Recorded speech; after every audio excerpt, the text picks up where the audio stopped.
வணக்கம் நண்பர்களே. இன்றைக்கி நம்ம தனுசு லக்னத்தை பற்றி பார்ப்போம். தனுசு லக்னம் இது காலபுருஷனுடைய 9வது வீடு, குரு பகவானுடைய ஆட்சி மூலத்திரிகோண வீடு.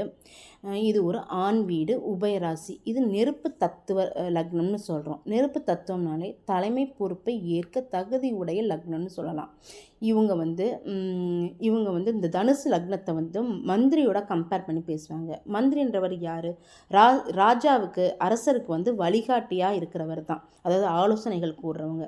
ஸோ இவங்க வந்து இந்த பிறவியோட கர்மா என்னன்னு பார்த்தீங்கன்னா, எல்லாத்துக்கும் வழிகாட்டியாக இருக்கிறது தான் இவங்களோட இந்த பிறவியோட கர்மா.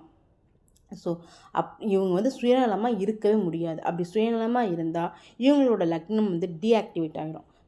தனக்காண்டி, தன்னோட குடும்பத்துக்காண்டி, தன்னோட பிஸ்னஸ்காண்டி அப்படின்னு இவங்க இருக்கவே முடியாது. ஸோ அதனால தான் இந்த தனுசு லக்னத்துக்காரவங்கள சுயதொழில் செய்யாதீங்க அப்படின்னு சொல்லுவாங்க. அதாவது சுயதொழில் செய்யாமல் ஒரு நிறுவனத்தை வழிநடத்தி செய்கிறது வந்து இவங்களுக்கு நல்லாயிருக்கும். அதாவது முதலாளிக்கு அடுத்த ஸ்டேஜில் இருந்து ஒரு 100 ஒரு 1000 பேர் 1000 பேர் உள்ள தொழிலாளிகளுக்கு இவங்க வந்து ஒரு வழிகாட்டியாக இருக்கலாம்.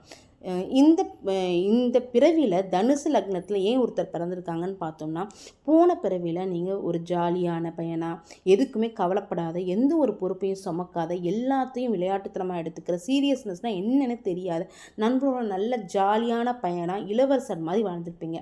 ஏன்னா அரசர், மந்திரி, சேனாதிபதிகளுக்கெல்லாம் பொறுப்பு இருக்கும். ஆனால் இளவரசர் இப்படி ஜாலியாக தான் இருப்பார், எந்த பொறுப்பும் இல்லாமல். ஸோ போன பிறவியில் நீங்கள் இந்த மாதிரி ஜாலியாக இருந்துட்டு அந்த பிறப்போட முடிவில் வந்து நம்ம இப்படி பொறுப்பு இல்லாமல், சமுதாயத்துக்கு எதுவுமே செய்யாமல், பொறுப்பு இல்லாமல் நடந்துக்கிட்டோமேன்ற அந்த ஏக்கத்தோடு இந்த பிறவியில் மந்திரி மாதிரி பிறக்கிறீங்க. மந்திரினா யார்? ஒரு வழிகாட்டியாக, பொறுப்பை சுமக்கிறவராக இருப்பீங்க.